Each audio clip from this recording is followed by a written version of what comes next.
It was so Star Wars.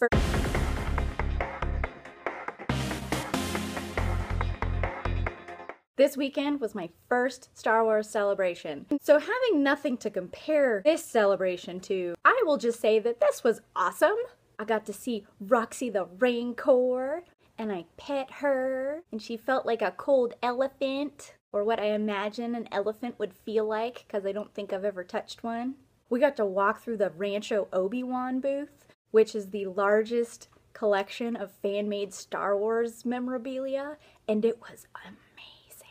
It was like Regretsy, but for Star Wars. It was amazing. And there was so much cosplay. I'm always amazed at what people come up with, and it's just incredible. There was Anna Han Solo from Frozen, and Jedi Master Elsa, and they weren't even there together. They just kind of showed up separately. It was amazing.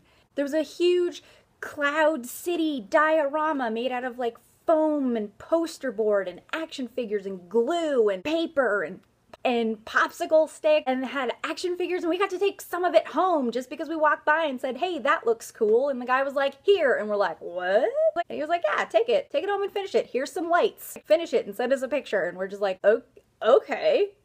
So we walked around the convention center floor with this huge diorama and had all these people come up. They're like, oh, that's so cool. And we're just like, after a while, like, yeah, thanks. We totally made this. We got to see Mark Hamill. Mark Hamill, who looks really good. He was so funny and charming. It was just so awesome. And the show before it with James Arnold Taylor, Talking to Myself, he brought me to tears. It was so amazing. And I'm not even joking. I cried. I lost my mind. If you ever have a chance to see James Arnold Taylor doing Talking to Myself, it's awesome.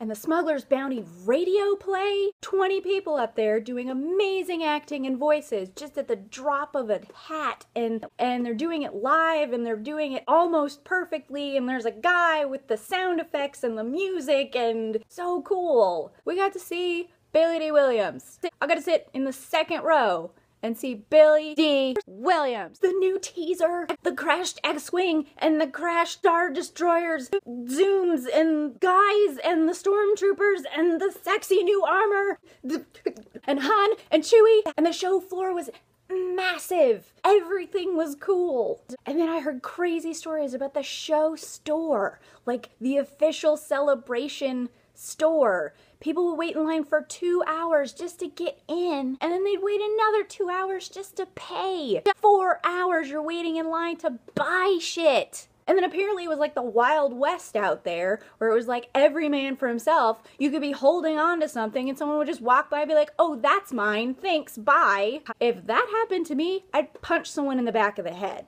Seriously, guys, that is messed up. And then there's the X-Wing simulator, where they give you the gear and you get in the X-Wing and it takes your video while you're flying and it makes you look like you're in an X-Wing battle. It looked so cool. And the new Battle Pods game was there. Battle Pods, the Battle Pods. Also, Anaheim Convention Center staff, what is your problem? I have never encountered so many rude staff members in my life. And I used to work for a convention company. You people needed to pull the lightsabers out of your asses. I know we're all nerds and we're crazy about Star Wars and you probably don't give two shits, but please and thank you. Move along. That's all we need. There we go. That's my 1,000-mile-an-hour rundown of Star Wars Celebration 2015. Click on R2-D2's ears to watch my reaction to the Star Wars second teaser. If you like this video, I'd love it if you would give it a thumbs up. And if you want, please subscribe to my channel, Girl on Girl Gaming. Stay nerdy, bitches!